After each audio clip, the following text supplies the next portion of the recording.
In 1675, King Charles II of England tried to ban coffeehouses. His stated reason was that they were places where the disaffected met, and spread scandalous reports concerning the conduct of His Majesty and his ministers. His real reason was fear.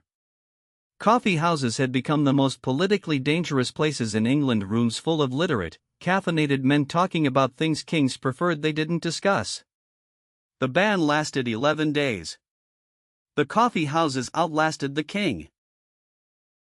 To understand why coffee houses were so revolutionary, you have to understand what existed before them.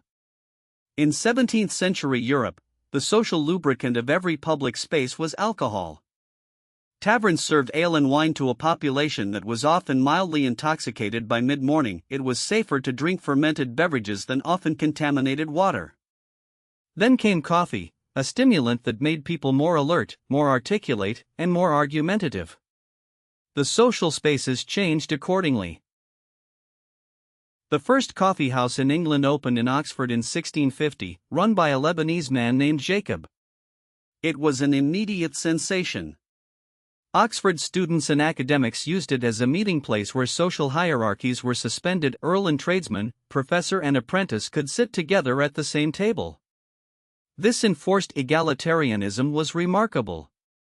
The coffeehouse had a democratic architecture that most other social spaces of the era entirely lacked. By 1700, London had over 2,000 coffeehouses. They had become so central to business life that mail was delivered there, newspapers were available for customers to read, and merchants used specific coffeehouses as their informal offices. Edward Lloyd ran one in Tower Street that became famous among ship captains, merchants, and insurance brokers who gathered to trade information about vessels and voyages. That coffeehouse became Lloyd's of London, still the world's most famous insurance market, over 350 years later. The London Stock Exchange can trace its origins to Jonathan's Coffeehouse in Change Alley, where stockbrokers met from the 1690s onward to trade shares in the new joint stock companies forming as British imperial trade expanded. The New York Stock Exchange has a similar origin. Its predecessor was established in 1792 under a buttonwood tree on Wall Street, but the actual trading culture grew out of Tontine Coffeehouse nearby. Global financial capitalism began in coffeehouses. Coffee houses as penny universities, so called because the admission fee was 1 penny, were explicitly understood by contemporaries as democratizing institutions. For the price of a cup of coffee, anyone could access newspapers, hear debates, read pamphlets, and participate in the intellectual culture of the city. Literacy rates in England correlated geographically with coffee house density. The caffeinated institution helped build an educated citizenry. The French Revolution had a coffeehouse catalyst. The Café de Foy in the Palais Royal in Paris, on July 12, 1789, was where a journalist named Camille Desmoulins jumped on a table and called the crowd to arms 2 days before the storming of the Bastille. The coffeehouse was the assembly point, the news distribution network, and the organizational hub of revolutionary activity. When you trace the physical geography of the French Revolution, coffeehouses are everywhere. In Vienna, the coffeehouse tradition took a different form but an equally profound one. The Viennese café culture, which took root after the failed Ottoman siege of 1683 when, legend has it, retreating Ottoman troops left behind sacks of coffee beans, created institutions that were, by the late 19th century, the intellectual homes of Freud, Klimt, Herzl, Mahler, and the entire intellectual firmament of fin de siècle Vienna. Sigmund Freud developed many of his ideas in Viennese cafés, specifically the Café Landmann near the University of Vienna. The Viennese coffeehouse tradition had a specific social contract. A customer could sit for hours with a single cup of coffee, read the newspapers provided, and conduct whatever intellectual or commercial business they wished. No one would rush you. No minimum spend. The café was simultaneously a private workspace and a public commons. The Paris café literary scene of the 20th century is so legendary it's almost become caricature. Hemingway at Café de Flore, Sartre and de Beauvoir at Les Deux Magots. But the clichés exist because they're true. Existentialism as a philosophical movement was substantially developed in Parisian cafés. The café was the only space where a broke young writer could sit for hours with intellectual peers, warm, caffeinated, and occasionally productive. Ottoman coffee houses, the kavahain, preceded European ones by over a century and developed their own distinct political culture. By the 1550s, Istanbul had hundreds of them, serving as spaces for chess, backgammon, storytelling, and political discussion. Ottoman authorities attempted to ban them multiple times. Sultan Selim II, Murad IV, and others recognized their role in organizing dissent. Each ban failed. The coffee house proved more politically resilient than royal decree. The American Revolution had a caffeinated dimension too. After the Boston Tea Party of 1773 made tea politically unacceptable for patriots, coffee became a revolutionary symbol. The Green Dragon Tavern in Boston, sometimes called the headquarters of the Revolution, served coffee alongside ale. John Adams wrote approvingly of Americans shifting from tea to coffee as a patriotic act. The cultural association between American identity and coffee consumption has roots in revolutionary politics. Coffeehouses were also spaces of intelligence gathering. The British intelligence establishment in the 17th and 18th centuries used coffeehouses as informal information networks. Coffeehouse owners sometimes worked as informants for the crown. Foreign agents used them as meeting points.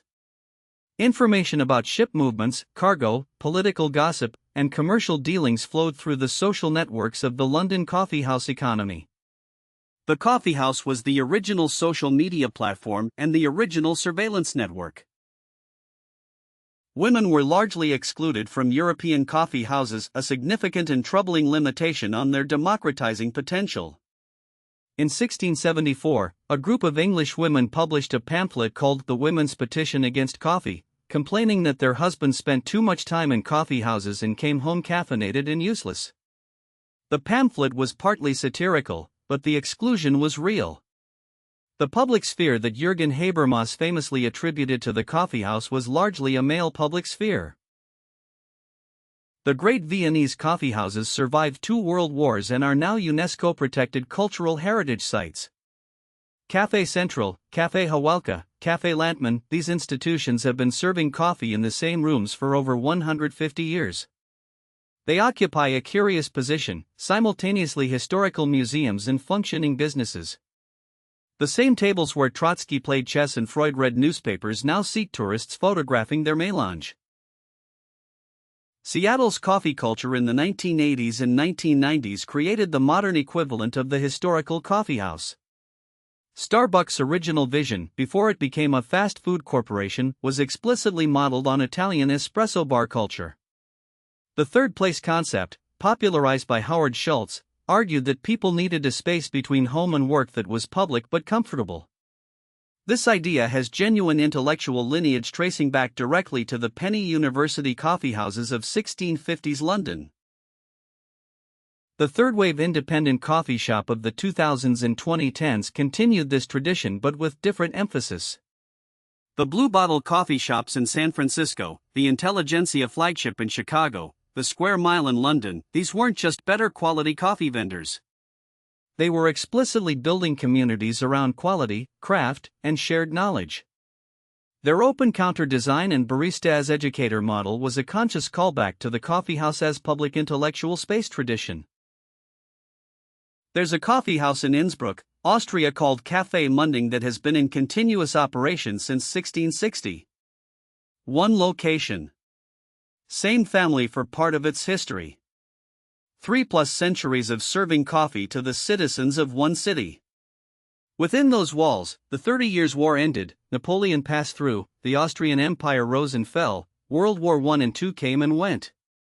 The café survived. The coffee kept coming. What made and makes coffeehouses politically significant is not the coffee itself but what the coffee creates, a shared space where strangers can sit together, share information, debate ideas, and form alliances. The beverage is almost incidental. What matters is the biochemical state the beverage creates: alert, sociable, verbal, engaged, combined with a physical space specifically designed for extended occupation and conversation.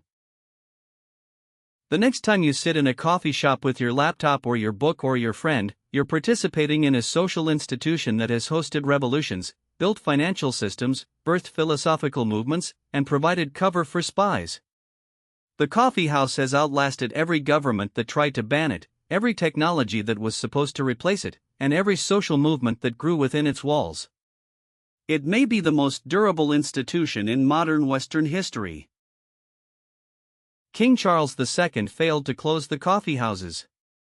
The Ottoman sultans failed. The temperance movements that tried to replace them with coffee alternatives failed. The smartphone, which was supposed to make physical gathering obsolete, failed.